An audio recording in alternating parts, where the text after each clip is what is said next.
What percentage of the people show up for the asylum hearing? We did an expedited pilot with family units this year. Out of those 7,000 cases, 90 received final orders of removal and abstention. 90% did not show up? Correct. That's a shocking number. A new stat from the Department of Homeland Security. About 9 out of 10, nearly all asylum seekers, just skipping their court date after being released into the United States. The DHS secretary says Congress needs to step up now. So will they? Joining us is Border State Congressman Louie Gohmert. Sir, thank you for your time. You just heard the same number that we heard, that folks on the left have heard. What do you think it's going to take to finally, for people to realize that we've got a big problem going on? Well, good morning, Rob and Jillian, and you're exactly right. That is a big question, and the answer seems to be that the Democrats are going to refuse to do anything to help the situation on the border until the American people make clear that they're not going to put up with Democrats in action in a crisis anymore. It is outrageous, and the 90% is really consistent with what's been going on.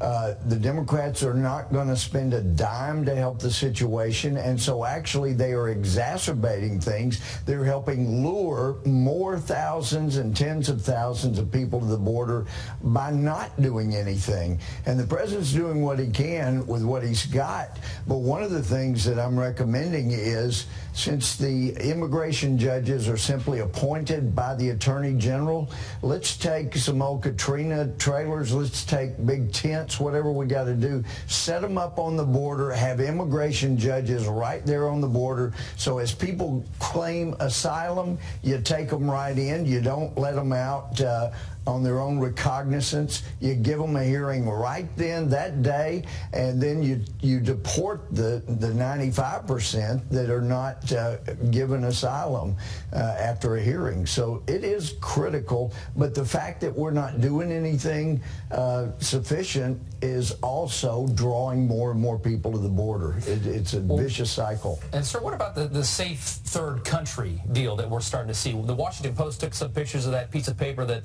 the president was holding up yesterday at that impromptu news conference, and they think that they see some lines in there that talk about Mexico potentially agreeing to be the safe third country, which means that people are going to have to go there and stay there until their asylum hearing until there's a determination. Well, I know a lot of people don't like tariffs. I'm not a tariff fan, but that is leverage the president has to get countries to agree to what they should do. And it appears that that has worked with Mexico, that they are apparently, in many cases, agreeing to be the third country where people stay until their asylum claim can be heard. So that is a huge development. And I know there's some that say, oh, no, we already had an agreement with Mexico. Now, there was a small agreement with 3 ports of entry, but nothing like the agreement that the president has gotten.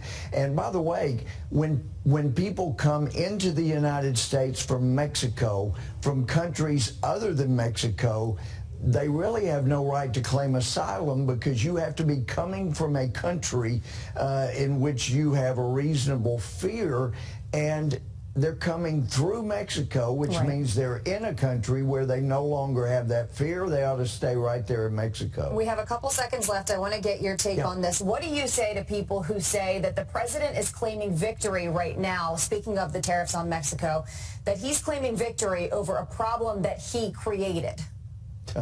No, that problem has been there. It's been existence for a while, but it's getting worse, not because of the president, but because, as the Border Patrolmen tell me when I'm down there, you guys are luring more in by not doing anything to stop the flood. So it's been a problem long in the making.